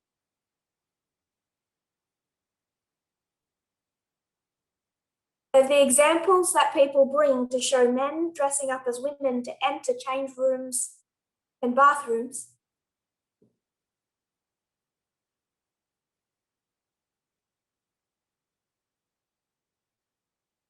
or women's shelters, any women-only space,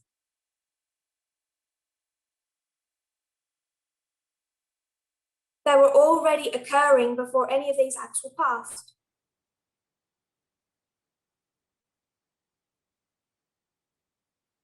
Because what is to stop a man doing that on any given day, with or without a discrimination act?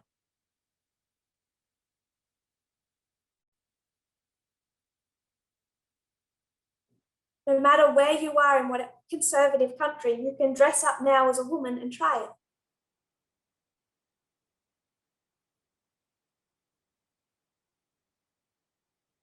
And the areas that have brought in these rules and allowed trans women into women-only spaces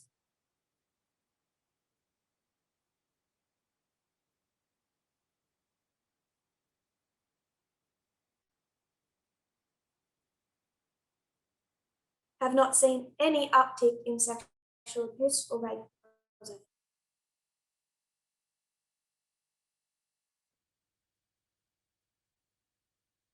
This is fear-mongering.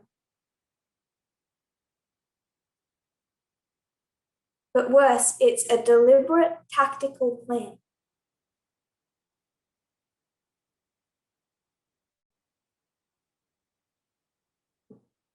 And let me ask, when else was fear about a woman's safety used to cast a group of people as being unsafe, violent, and deviant?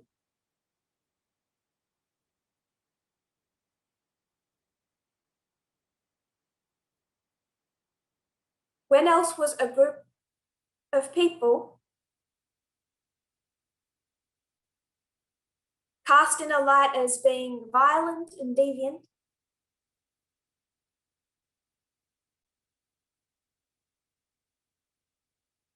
less than human, So we needed to take action, strong action.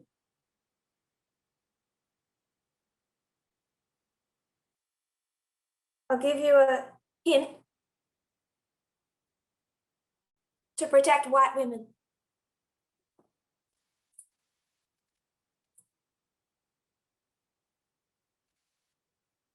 I think we all know the answer to that question.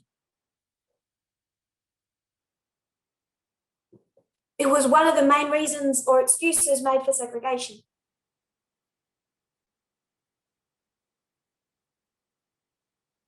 The idea that not just black women, black men, but also black women would put white women in danger.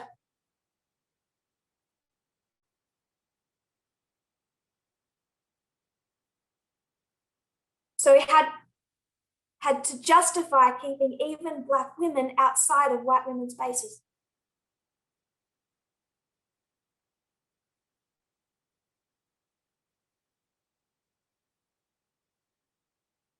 Now, women need protecting. Not because of a physical weakness,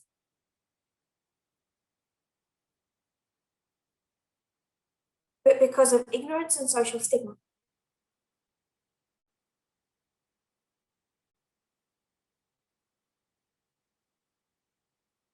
Shouldn't trans women be given the same care?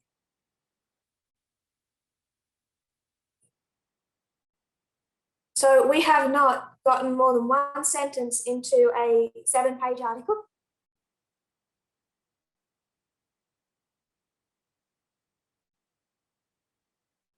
We've only begun to touch on the subject of trans, but we will discuss it further.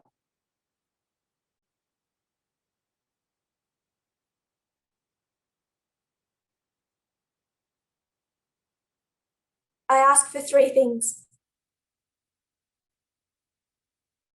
I'll try and remember them to the end. 1, do not lose focus on the subject of menstruation.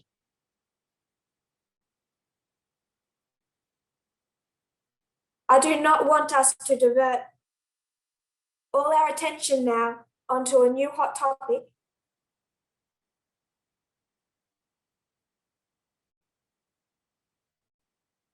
when we have so much work to do on men and women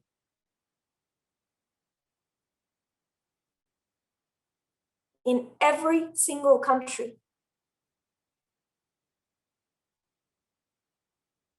To address this stigma, eradicate the stigma, and give women the support that they need. Do not lose focus on the material and the subject matter Elder Parminder introduced last week.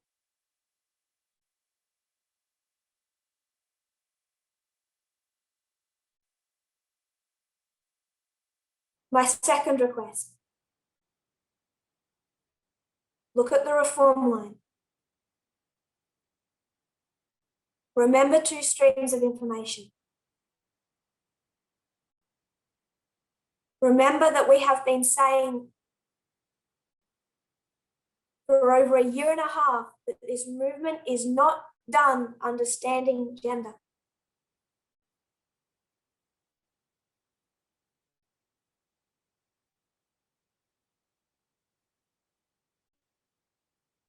Therefore, each one of us should be happy and willing and ready to unlearn and relearn.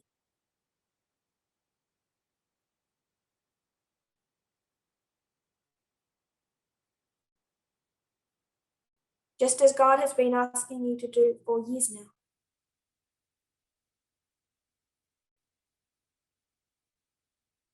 My third request,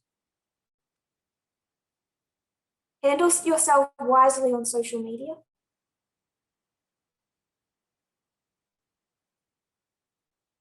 And in discussions with others on this topic.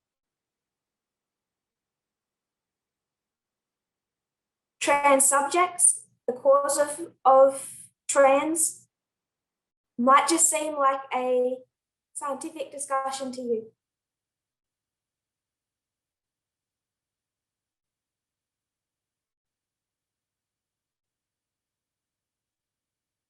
For some people, it's intensely personal and painful.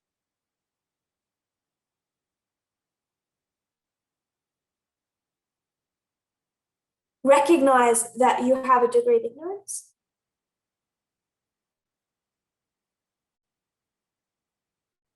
I'm just going to state a large degree of disinformation.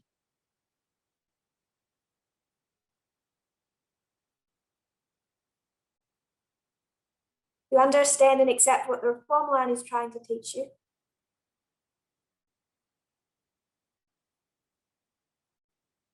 Then rather just giving voice to that disinformation and spreading it further,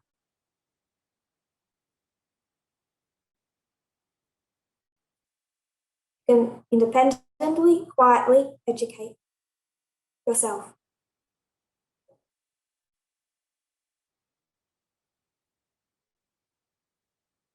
The education on these subjects, as far as I am able to give it, will continue in future presentations.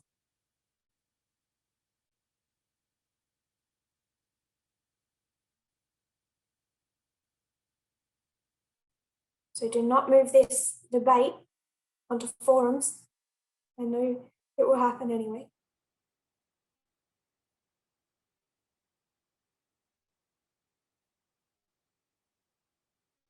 Continue to focus on Elder Cummings' presentation last week.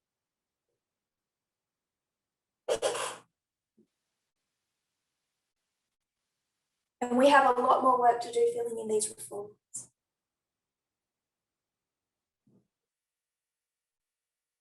If you kneel with me, we'll close in prayer.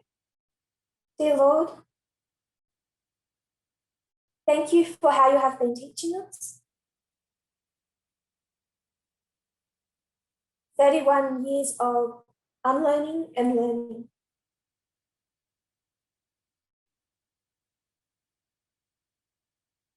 "31 years of shakings.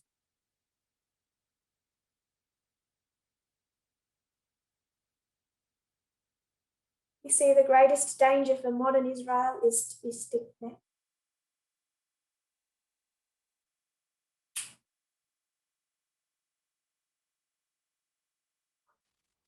May none of us hear against us the words that Jesus echoed against ancient Israel.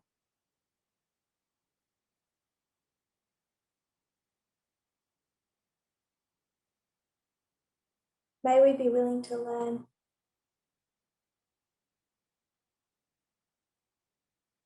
As we truly understand gender and the issues that surround it,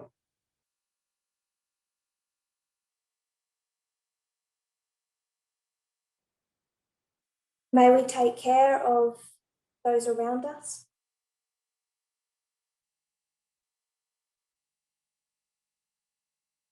And treat them with love and empathy. Whether we can personally relate to their experiences or not.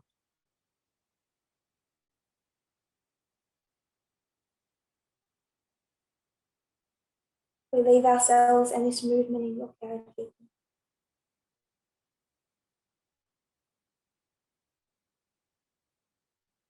And pray in Jesus' name, amen.